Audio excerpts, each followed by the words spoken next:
त्याचा भूमिपूजनाचा कार्यक्रम याच भागामध्ये झाला होता। त्यावेळी शिवसेना प्रमुख बाळासाहेब ठाकरे यांच्या उपस्थितीमध्ये आणि पहिल्यांदा त्या कार्यक्रमाची आज मला आठवण येत होती। आपल्या महाराष्ट्राच्या इतिहासामध्येच नाही तर देशाच्या इतिहासामध्ये हा पहिला द्रुतगती महामार्ग बनवण्याचं भाग्य मला प्राप्त झालं आणि हे भाग्य ज्यांच्यामुळे प्राप्त झालं त्या बाळासाहेब ठाकरे यांचं मला विशेष रूपाने स्मरण होतं। बाळासाहेबांचं माझ्यावर विशेष प्रेम होतं आणि सातत्याने ते प्रेम त्यांनी व्यक्त केलं। मला आठवतं की राज ठाकरे यांनी बाळासाहेबांच्या जीवनावर जेवढे सगळे फोटोग्राफ्स होते त्याचं एक पुस्तक प्रकाशित करण्याचं ठरवलं होतं आणि त्याकरता त्यांनी बाळासाहेबांच्या निर्णया ठिकाणी त्यांना फोटो घ्यायचे होते। त्यावेळी आमचं सरकार गेलं होतं। एक दिवस मला राज ठाकरेंचा फोन आला की वरळी बांद्रा सीलिंग प्रोजेक्ट जो तुम्ही बांधलाय त्याच्यावर बाळासाहेब आणि तुम्ही असा फोटो काढायचा आहे।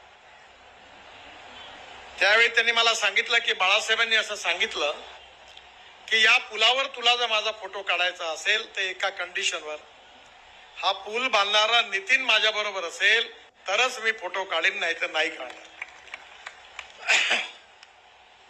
बाळासाहेबांचं एक अलौकिक व्यक्तिमत्व होतं आणि म्हणून आज त्यांच्या स्मृतींना अभिवादन करून मी माझ्या भाषणाची सुरुवात करतोय।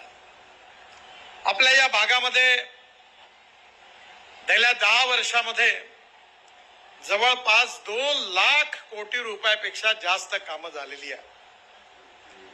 मी शिपिंग मंत्री होतो तेव्हा या भागातल्या तरुण मुलांना रोजगार निर्माण व्हावा म्हणून JNPT करता सागरमाला प्रकल्पातून जवळपास 2 लाख कोटी रुपयाचे प्रकल्प निश्चित केले आणि त्यातले अनेक प्रकल्प आज पूर्ण झाले। स्पेशल इकॉनॉमिक झोन मध्ये आपल्या भागातल्या तरुण मुलाच्या हाताला काम मिळालं पाहिजे, इथल्या भूमिपुत्रांना काम मिळालं पाहिजे, हीच तळमळ आणि अस्वस्थता या कामामागे होती आणि मला अतिशय आनंद आहे की आज मोठ्या प्रमाणावर JNPTचा विकास झालेला आहे। पुन्हा रेल्वेची डबल लाईन येते आहे। केवळ एवढंच नाही तर दिल्ली पासून मुंबई पर्यंत JNPT पर्यंत येणारा 1 लाख कोटी रुपयाचा द्रुतगती महामार्ग देखील या वर्षी डिसेंबर पर्यंत पूर्ण करण्याचा आमचा निर्धार आहे। मी या भागामध्ये जेव्हा जेव्हा आलो तेव्हा दरवेळेला काही ना काही घोषणा करून गेलो, पण यावेळी मी जेव्हा आलो तेव्हा निवडणूक आहे आणि त्यामुळे घोषणा करता येत नाही, पण मी निवडणुकीची घोषणा होण्याच्या आधीच तुमच्या भागामध्ये 2 मोठे प्रकल्प मंजूर केले।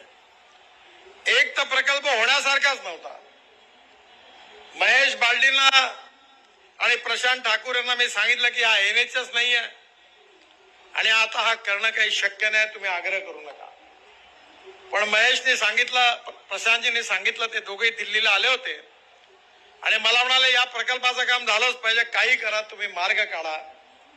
आणि मग मी महाराष्ट्रात असलेला जो नॅशनल हायवे होता तो डिरिकॉग्नाइज करून तो स्टेट हायवे बनवला आणि त्यानंतर हा जो पागोटे जंक्शन ते चौक हा जो जंक्शन आहे ग्रीनफील्ड मार्गाचा, हा 4,500 कोटी रुपयाचा रोड मंजूर केलेला आहे।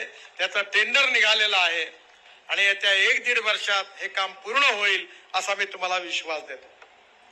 हा रोड असताना केवळ ट्रॅफिक जाम, प्रदूषण कमी होणार नाही, या रोडच्या बाजूला पुन्हा एकदा लॉजिस्टिक पार्क उभे राहतील, या रोडच्या बाजूला इंडस्ट्रियल क्लस्टर्स उभे राहतील आणि या भागामधल्या अनेक तरुण मुलांच्या हाताला काम मिळाल्याशिवाय राहणार नाही असा महत्वपूर्ण रोड आहे। 4,500 कोटीचा इलेक्शन संपलं, निर्णय लागला की एक 15 दिवसात या रोडच्या कामाची सुरुवात होईल असा विश्वास मी आपल्या सगळ्यांना देतो। दुसरं महत्वाचं कळंबोळी जंक्शन, मी जेव्हा मंत्री होतो तेव्हापासून त्या जंक्शनवर एवढा ट्रॅफिक जाम होता की गोव्याकडे जाणारा मार्ग, JNPTचा मार्ग, मुंबई पुण्याचा मार्ग, या सगळ्या ठिकाणी अनेक प्रकारच्या अडचणी होत्या, ट्रॅफिक जाम होता, पोल्युशन होतं आणि म्हणून या जंक्शनचं डिझाईन खूप सुंदर केलेलं आहे। एक पूल, त्या एकाच पिलरवर दुसरा पूल, त्याच्यावर तिसरा पूल, त्याच्यावर चौथा पूल आणि जवळपास 1600 कोटी रुपये खर्च करून हे जे कळंबोली जंक्शन आहे हे जागतिक दर्जाचं बनवण्याचे काम मंजूर करून ठेवलेलं आहे आणि याचेही काम निवडणुकीच्या नंतर लगेच सुरू होईल असा मी आपल्या सगळ्यांना विश्वास देतो. म्हणजे आजही मी आलो आणि आचारसंहिता जरी असली तरी मंजूर झालेल्या कामं सांगून मी माझा जो रेकॉर्ड होता गेल्या 10 वर्षात की दरवेळेला येऊन मी घोषणा करूनच गेलो आणि ते कामं सगळी पूर्ण करण्याचं समाधान पण मला मिळालं. आज आप्पा या ठिकाणी उभे आहेत.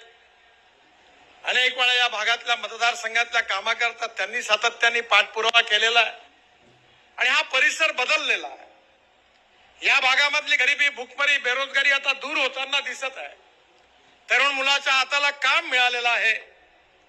पण याचं श्रेय आप्पांनाही नाही, मलाही नाही आणि मोदींनाही नाही. हे जे काही काम झालेलं आहे या कामाचं खऱ्या अर्थाने श्रेय कोणाला असेल तर माझ्या समोर बसलेल्या या पनवेलच्या या कर्जतच्या जनतेला आहे. कारण तुम्ही जर आप्पांना निवडून दिलं नसतं, मोदीजी निवडून आले नसते, मी निवडून आलो नसतो आणि आमचं सरकार आलं नसतं तर मी मंत्रीच झालो नसतो आणि मंत्रीच झालो नसतो तर हे काम करायची संधीच मला प्राप्त झाली नसती. ती आपल्या सगळ्यांच्यामुळे झाली. आज देश बदलतोय. आपल्याला 1947 साली स्वातंत्र्य मिळालं. 60 वर्ष काँग्रेस पक्षाने राज्य केलं आणि काँग्रेस पक्षाने हे राज्य करत असताना त्यांनी गरिबी हटावचा नारा दिला. पंडित जवाहरलाल नेहरू देशाचे प्रधानमंत्री होते. त्यांनी गरिबी हटावचा नारा दिला. मग इंदिरा गांधी आल्या, त्यांनी 20 कलमी 5 कलमी कार्यक्रमाच्या घोषणा केल्या. त्यांनी सांगितलं आम्ही गरिबी हटवू. मग राजीव गांधी आले, त्यांनी सांगितलं आम्ही गरिबी हटवू. मग सोनिया गांधी आल्या, त्यांनी सांगितलं आम्ही गरिबी हटवू. आणि आता राहुल गांधी पण तेच सांगतात आहेत की आम्ही गरिबी हटवू. 60 वर्ष सत्तेत संधी मिळाली पण या 60 वर्षामध्ये कोणाची गरिबी हटली? शेतकऱ्याची गरिबी हटली, मजदुराची गरिबी हटली. आपण जर विचार केला तर या 60 वर्षामध्ये आपण आहोत तिथंच राहिलो. हा एक गोष्ट खरी आहे. जे काम झालं असेल ते मान्य केलं पाहिजे. काँग्रेसच्या काळामध्ये गरिबी हटली पण ती फक्त काँग्रेसच्या कार्यकर्त्यांची, चेले चपाट्यांची आणि चमच्यांची गरिबी हटली पण मात्र सामान्य जनतेची नाही हटली. आज मला आनंद आहे की आम्ही अशी आर्थिक व्यवस्था निर्माण करायला घेतली आहे ती गाव गरीब मजदूर शेतकऱ्याचं कल्याण होईल आणि तरुण मुलाच्या हाताला काम मिळेल. या जिल्ह्यामध्ये डाव्या विचारसरणीचेही अनेक नेते मोठे होऊन गेले. त्यांच्या प्रामाणिकपणाबद्दल कुठल्याही प्रकारची शंका घ्यायचं कारण नाही. कारण आम्ही लोकशाहीमध्ये मतभिन्नता मानतो पण मनभेद मात्र मानत नाही. त्या सगळ्यांबद्दल मला मनात सन्मान आहे.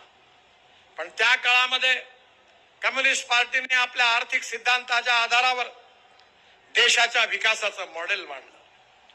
समाजवादी पार्टीने SM जोशी, त्यानंतर मोठे मोठे नेते जॉर्ज फर्नांडिस साहेब, मधु दंडवते, डॉक्टर राम मनोहर लोहिया या सगळ्यांनी समाजवादी मॉडेल मांडलं. स्वतंत्र पक्षाच्या रूपाने लिबरल इकॉनॉमीच्या आधारावर अमेरिकन साम्राज्यवादी मॉडेलचं समर्थन करून त्यावेळी स्वतंत्र पार्टी निर्माण झाली. पण आज सगळ्या विचारधारा समाप्त झाल्या. मी ज्यावेळी चीनच्या प्रधानमंत्र्यांनी आणि अध्यक्षांनी मी पार्टीचा अध्यक्ष असताना आम्हाला निमंत्रित केलं होतं आणि ज्यावेळी मी शांघायमध्ये गेलो त्यावेळी मी बघितलं की त्या ठिकाणी मोठी मोठी डेव्हलपमेंट सुरू होती. मी चीन मधल्या कम्युनिस्ट पार्टीच्या नेत्यांना प्रश्न विचारला, पैसा कुठून आला? त्यांनी मला सांगितलं की जगामध्ये जे मंगोलियन वंशाचे जे श्रीमंत लोक आहेत ज्यांचं ओरिजिन चायनाशी जोडलेलं आहे त्या मंगोलियन लोकांनी खूप इन्व्हेस्टमेंट चीनला दिली आणि त्यातून आमच्या विकासाच्या कार्यक्रमाला गती मिळाली. मी त्यांना लगेच प्रश्न विचारला की तुमच्या देशात फक्त लाल झेंडा फक्त राहिला आहे पण तुमचे विचार मात्र बदलून गेले आहे, हे कसं? तेव्हा त्यांनी आम्हाला सांगितलं की आमच्या देशातला गरीब असेल, शेतकरी असेल, मजदूर असेल, त्याच्याशी आमची कटिबद्धता आहे आणि त्याची गरिबी, भूकमरी आणि बेरोजगारी दूर करायची असेल तर जे धोरण असेल ते आम्ही स्वीकारू असं म्हणून त्यांनी कबूल केलं की त्यांनी आता फक्त लाल झेंडा ठेवला पण विचार सोडून दिले. पण भारतीय जनता पार्टीने गेल्या 10 वर्षामध्ये नरेंद्र मोदींच्या नेतृत्वाखाली आणि त्याआधी अटल बिहारी वाजपेयींच्या नेतृत्वाखाली या देशाच्या विकासाचं नवीन आर्थिक मॉडेल तयार केलं.